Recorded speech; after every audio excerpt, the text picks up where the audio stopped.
Uh, Joe, it's great to speak with you again. Yeah, great to talk to you too, Suzanne. I want to begin at the very beginning, which is your inspiration for writing this book. Your background, of course, is in science. You have a PhD in genetics. You worked at Nature.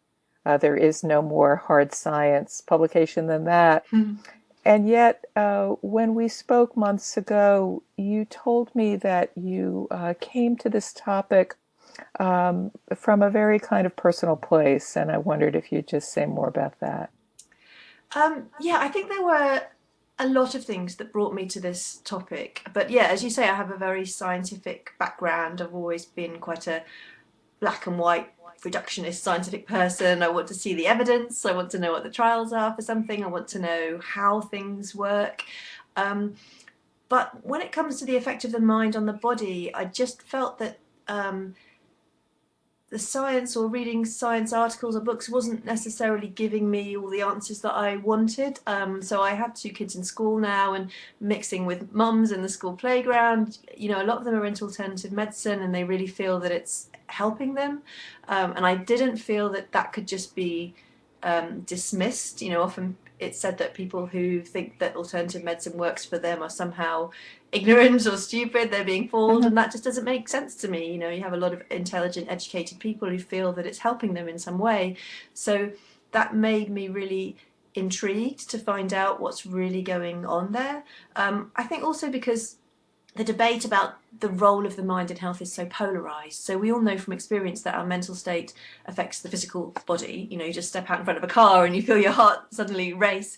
Hmm. But when it comes to whether that's important for health, all the answers seem to be at one end of the spectrum or the other. You have some claims being made for kind of miracle cures. You can find books arguing that the mind can heal pretty much anything. If you Hmm. just think positively enough. On the other Yeah. hand, you have the skeptics saying the whole thing's deluded, dangerous quackery. So again, that intrigued me. Why do we find it so hard to have a rational debate about this? And I wanted to know if you could take a middle road and find out what the Hmm. science really says about this. Uh-huh. Yeah, it occurs to me that even the very vocabulary around this topic is adversarial in a sense. The very term alternative medicine, complementary medicine, integrative medicine, mind body medicine.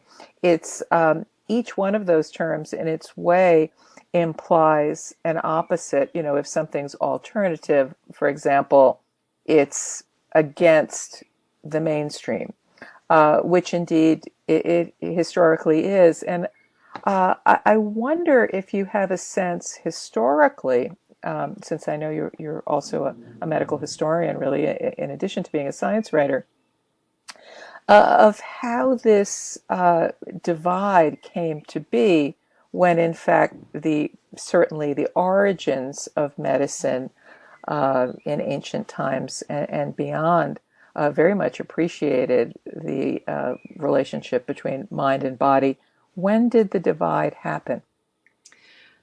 I'm sure the actual answer to that question is a very complicated one, but to really simplify it, I think if you go back to Descartes in the 17th century, where he was dividing the universe, matter, into two kinds of things, if you like. You had Mhm. physical, measurable objects, including the body, which was a valid topic for scientific inquiry, and then you had the sort of ephemeral soul or spirit, this subjective emotions, beliefs, Mhm. which couldn't be measured, couldn't be studied scientifically, um, and that split, that mind body split today, doesn't really hold water. You'd be hard pushed to find a neuroscientist who really thinks that the mind and the brain are split in that way. But I think there's a hangover from that a lot of scientists now feel that um, the mind, subjective things, kind of are less scientific and less valid for Mhm. scientific inquiry than sort of objective, measurable things. And this idea that anything to do with the mind over body must be sort of flaky. There's a real Mhm. prejudice against those kinds of studies, and I think that still, yeah, definitely holds today. A lot of the researchers I spoke to when writing the book felt that they had been worried for their reputations to even address these topics. And I think that's really concerning, where you have areas that you can't even, that you're not even, questions you're not even supposed to ask in science. For me, that's not a very scientific approach. Hmm. Yeah, and of course that that divide goes the other way as well. I mean, it's just speaking as someone who practices primary care, internal medicine, that there's a suspicion among many patients who are devotees of alternative or complementary medicine that there are certain things that traditional medicine can't possibly understand, that must be wrong about, must even in fact have some nefarious intent about. I think the argument over vaccination, for example, is is very, very adversarial and fueled by a lot of bad feeling on both sides. I guess what I wanted to ask you about next relates to that, which is that on the one hand, particularly fueled by the internet, you have sort of a lot of dividing of these two camps, and yet at the same time, as you talk about in your book, more and more we're seeing scientific study of alternative treatments and embracing of alternative approaches within the traditional medical community. So I guess that was a long-winded run-up to asking you whether you see the rift starting to maybe narrow at this point.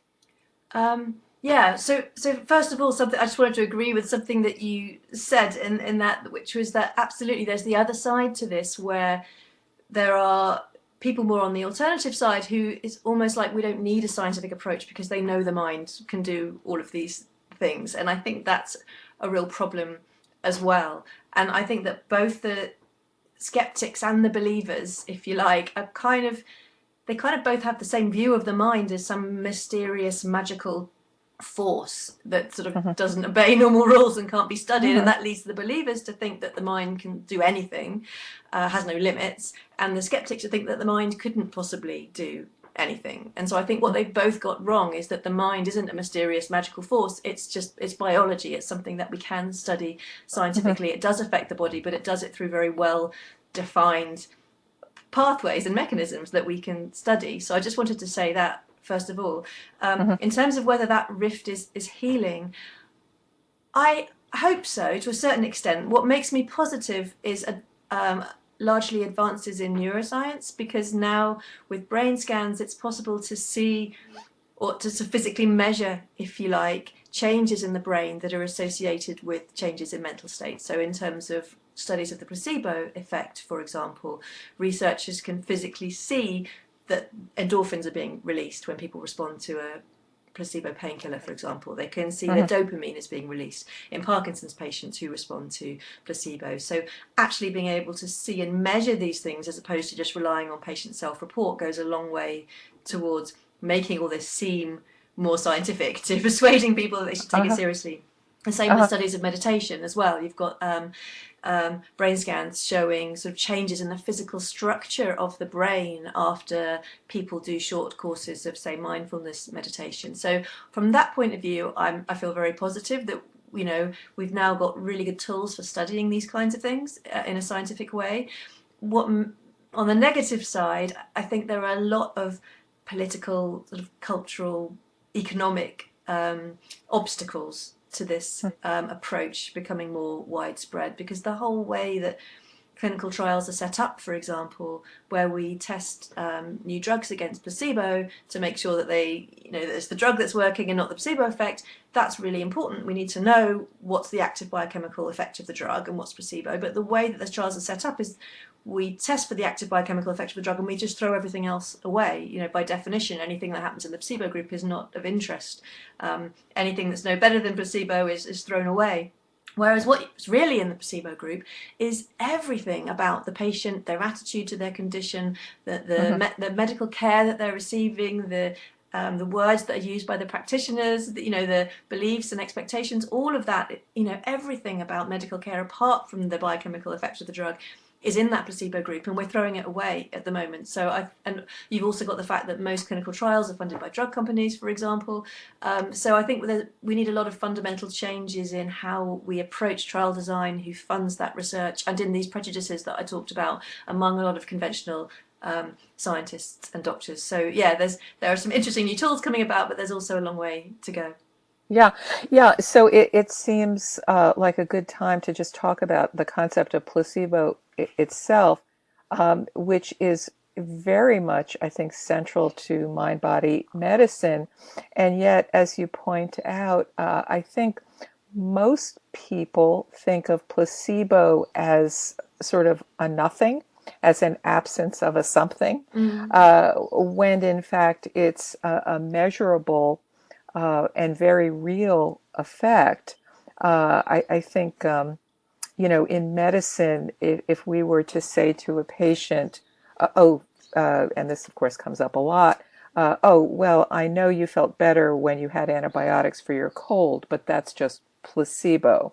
And it feels dismissive, and it feels like you're negating what's a real phenomenon. I wondered if you'd talk a little bit about placebo and particularly about the fascinating research you talk about, some conducted here in Boston, about open trials of placebo where people know they're taking a, say, sugar pill, so to speak, and they still have therapeutic benefit. What's that all about? It's surprising. It's fascinating. Yeah, it's so interesting, isn't it? And that's just something that's coming out in the last few years that surprised a lot of people. So, yeah, you're absolutely right. People tend to think of placebos, yeah, as a kind of a negative, a nothing. If somebody gets better after receiving a fake treatment, then presumably they just would have got better anyway, or maybe they just think that they're better and nothing's really changed. Maybe they're saying they feel better just to please the experimenter. But what several decades worth of research is showing now is that there are real measurable biological changes that are very similar to the changes that are caused by drugs. So in pain, for example, where placebo effects are very strong, when people respond to a placebo painkiller, there are several different pathways, but one of them is, for example, a release of endorphins in the brain. And opioid painkillers like morphine work by binding to endorphin receptors in the brain. So it's pretty much the same biochemical pathway, that belief of having received a painkiller or the painkiller itself. Placebo effects can differ a lot. The proportion of people that respond to placebo in trials can vary from 0 to 100%, depending on the circumstances. The same placebo can have positive, negative, or neutral effects that varies in different countries. Different kinds of therapy or treatment trigger different sizes of placebo effect. And so at first sight, that seems really odd. It's kind of slippery. It sort of adds to this idea of placebo as something sort of a bit mysterious, a bit flaky. But actually, researchers like Ted Kapchuk at Harvard, for example, who work on placebos, say that that's because we've got our understanding of placebos all wrong. It's a placebo effect has nothing to do really with the placebo. I mean, as we know, there's nothing in that. It's inert. It can't do anything by definition. What triggers the effect is our psychological response to that treatment, what that treatment means to us. And that, of Hmm. course, can differ very substantially between different people, different circumstances. For example, there's a quite commonly cited case where red or pink pills tend to trigger particularly large placebo effects for pain, whereas blue pills they have a more calming effect. They're better for sleep, Hmm. except among Italian men. And the researchers who did that trial think that it's because blue is the colour of their national football team, so they would find blue exciting and arousing rather than calming. So I just Uh-huh. used that example to show that it's not anything inherent in the placebo, it's what that means to the individual person. And yes, what's really exciting or interesting now is that there are trials in several conditions. The first was in irritable bowel syndrome in 2010, but since then trials in ADHD, in migraine, in depression, showing that you can take a placebo, know it's a placebo, and it still works. And yeah, there are several possible reasons for that we can talk about, if you like. Mm-hmm. Um, yeah, before we do though, I find that I want to mention that a placebo isn't only a pill.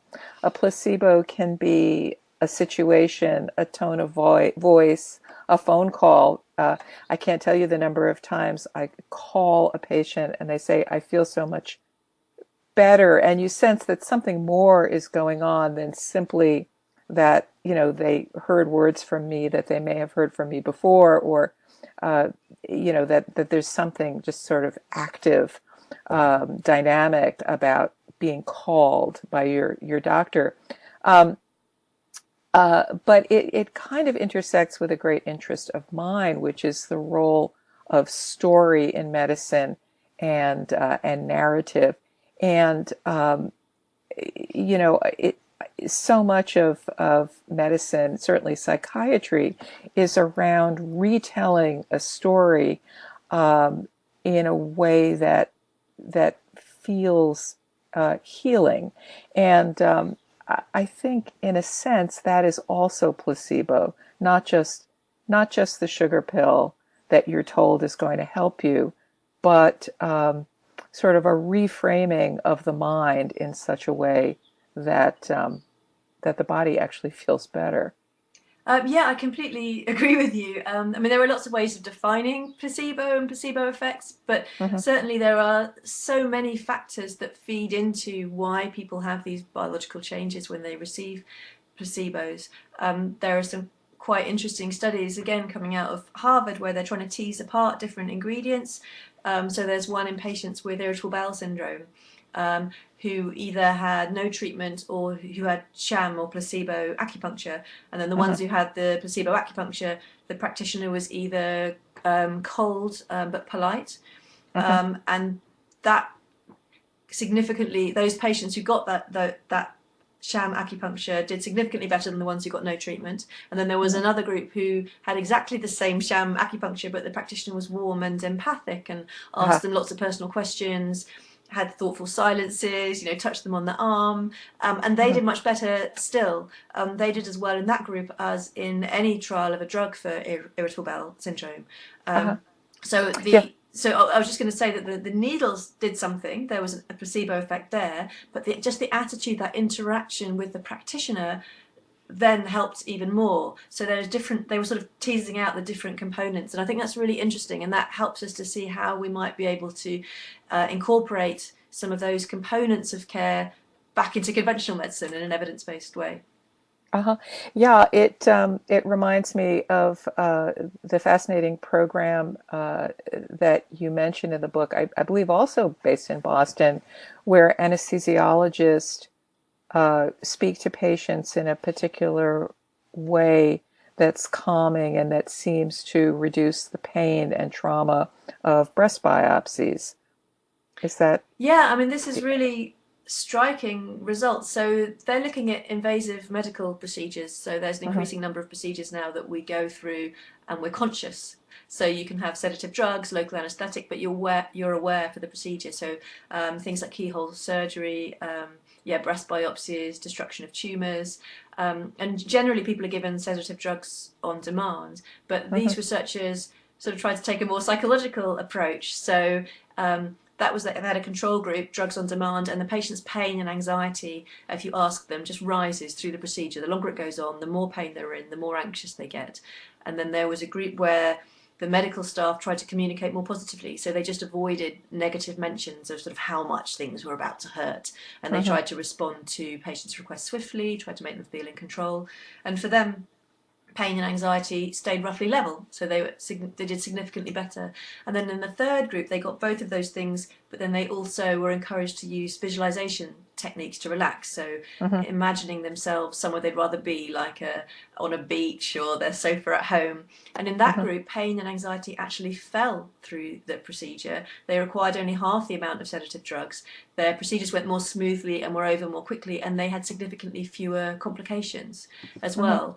And yeah, you could argue that that's all sort of elements of the placebo effect, really, that were enabling lower drug doses to be used. And the patients didn't just find that, the procedure more pleasant, they actually had better physical outcomes as well because of it. Hmm. Yeah, and I can't resist, mentioning one of my own sort of personal Sure. crusades, which has to do with the increased requirements of physicians to be tapping away at a computer while a patient is in the room. That's becoming more and more commonplace. And, the arguments against it for, those of us who resist it are that, well, first of all, it just simply seems rude, and that, somehow it's not good for the relationship not to be making eye to eye contact. But listening to you reinforces my feeling that we're losing some of our healing capacity, the sort of, if you will, the placebo component of what we bring to the interaction by not actually speaking directly to patients and engaging them. I know perhaps I'm particularly sensitive, but when I've gone to doctors who aren't looking at me, um, I find it very anxiety provoking, and I find that I start sort of losing confidence, and I start, feeling that I'm not going to get better. Mm. So I wonder if that's the placebo argument is one that we can make in this very uphill battle to prevent the computer from being so intrusive in the room.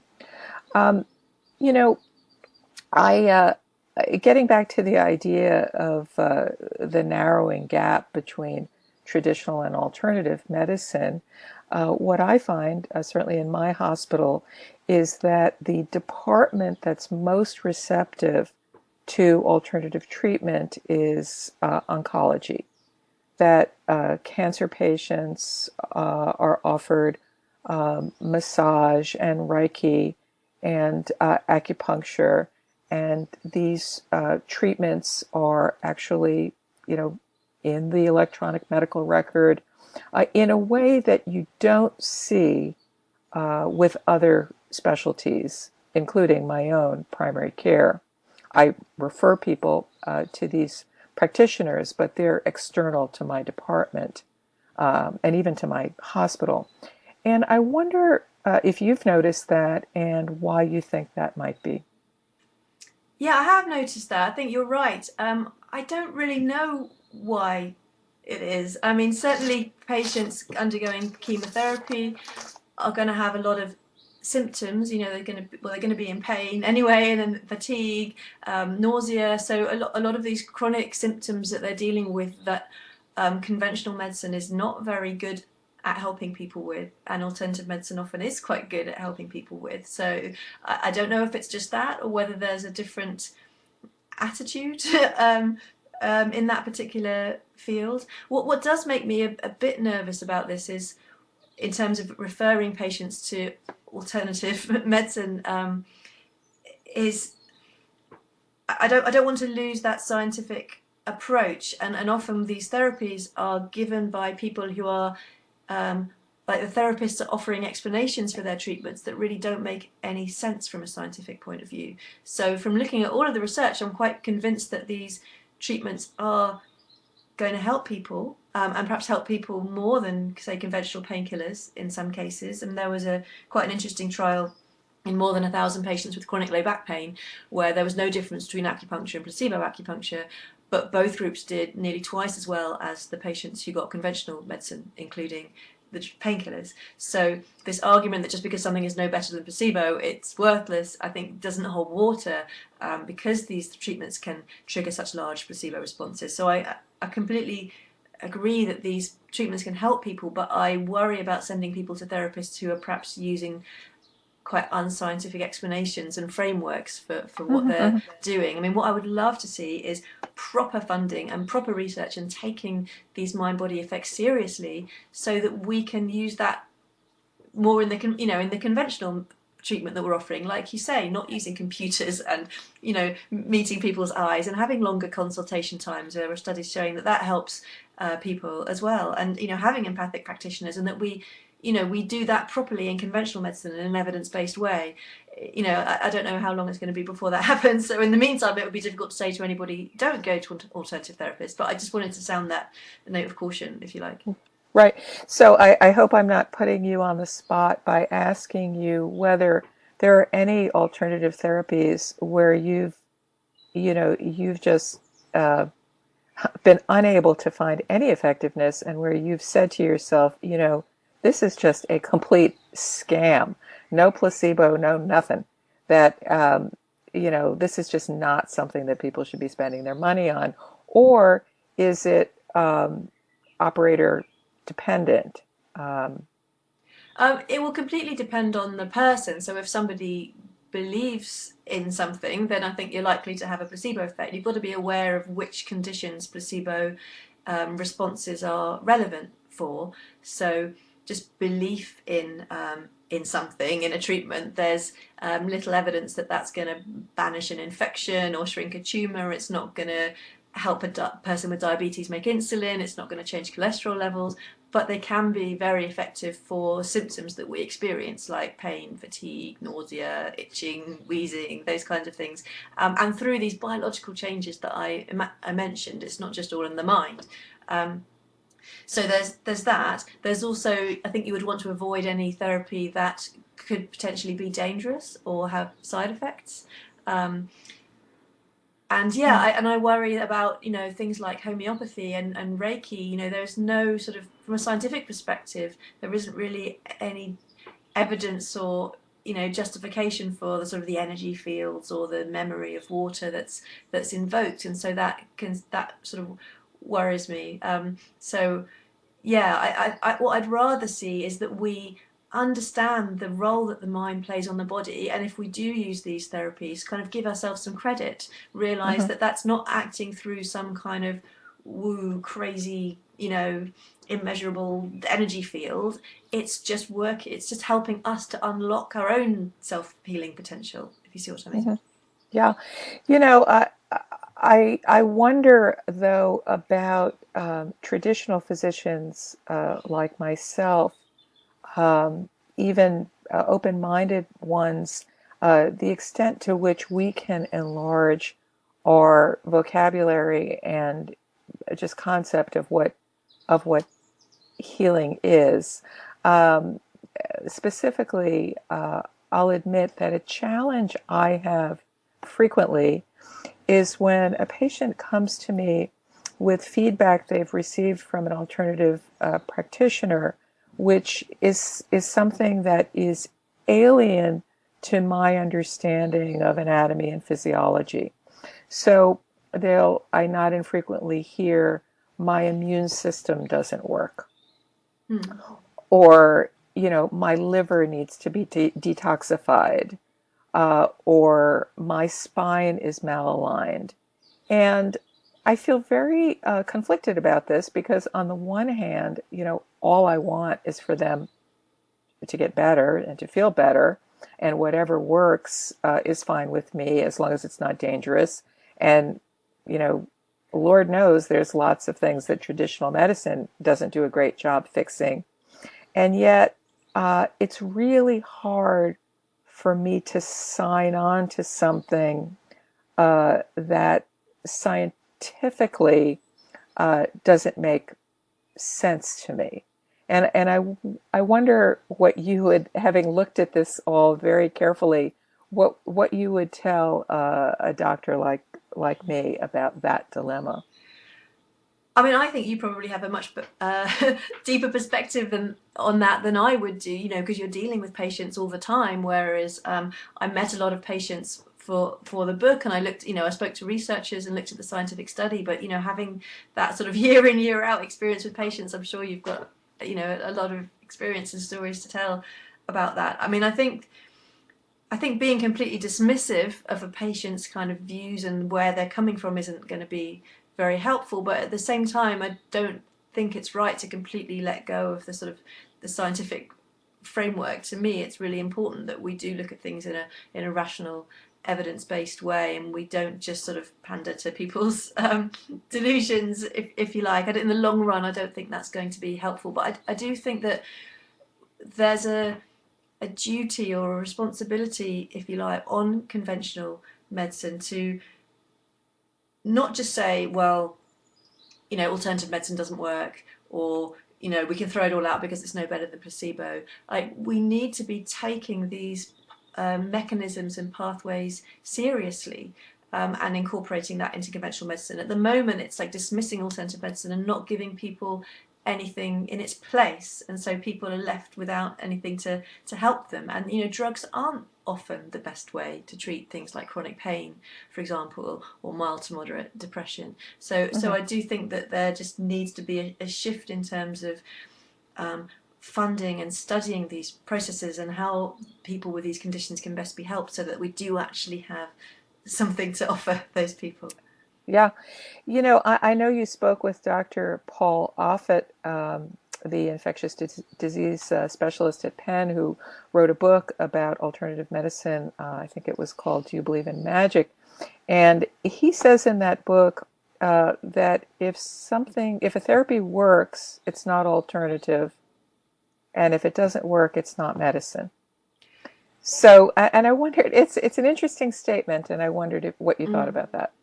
Well, it depends what he means by works. And if by works he means is better than placebo in trials, I assume that's what that means. Yeah, I probably, yeah. So I think there are just some flaws in the logic there, because, like I said, because you're defining works as does better than placebo in trials, then you're Mhm. defining works as in works through the direct biochemical or physical action of a drug or treatment.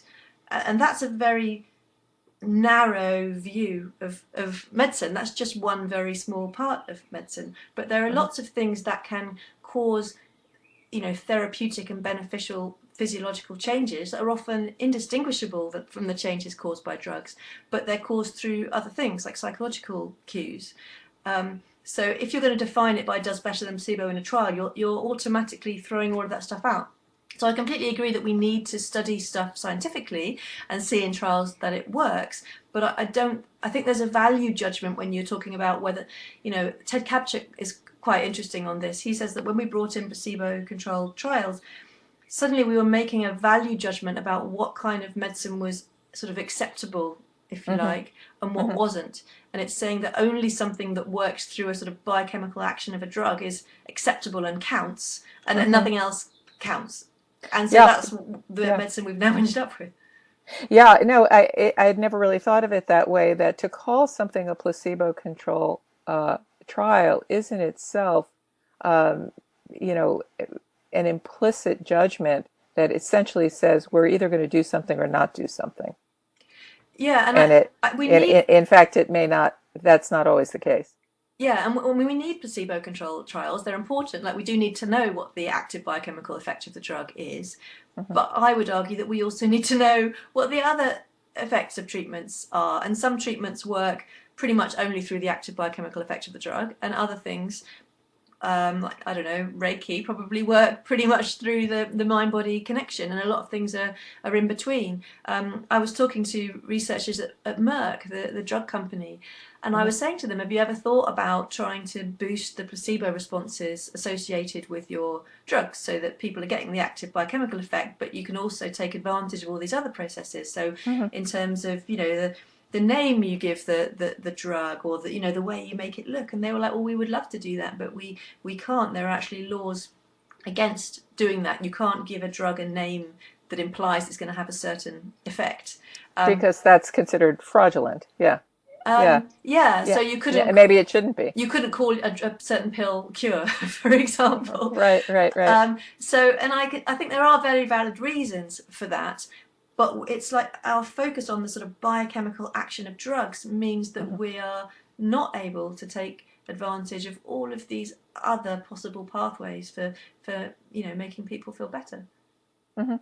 I wonder, though, whether having alternative and conventional or traditional medicine completely fused is desirable in that I think one nice thing, very nice thing about the rise of alternative medicine is that